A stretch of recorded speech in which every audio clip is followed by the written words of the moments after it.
آپ کی خوشیاں، آپ کے غم، آپ کی ترقی، آپ کی تنزلی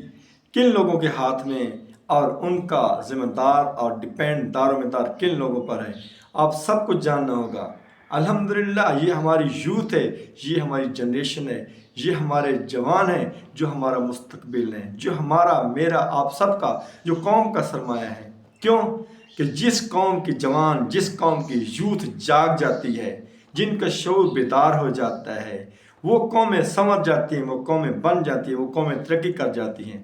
اور جس قوم کا جوان، جس قوم کی یوتھ اگر سو جائے، وہ اگر اپنی کام کو چھوڑ دے، وہ اگر سستی اور کاہل کا شکار ہو جائے تو وہ قومیں تنزلی کا شکار ہو جاتی ہیں۔ آج میں نے اور آپ نے اس بات پہ غور کرنی ہے، سوچنا ہے کہ آج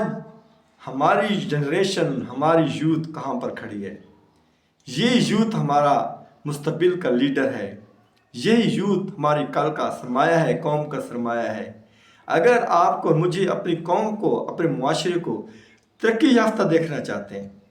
اگر ہم اپنے ملک کو، اپنے گھر کو ترقی یافتہ دیکھنا چاہتے ہیں، صحت مند دیکھنا چاہتے ہیں اور خوشحال دیکھنا چاہتے ہیں، تو ہم سب سے پہلے پرائرٹی جو ہے اپنی جان سے بڑھ کر، اپنی جان سے بڑھ کر، اپنی عزت سے بڑھ کر سب سے زیادہ پرائرٹی وہ ہماری جنریشن، ہماری یوتھ ہے۔ I love my generation and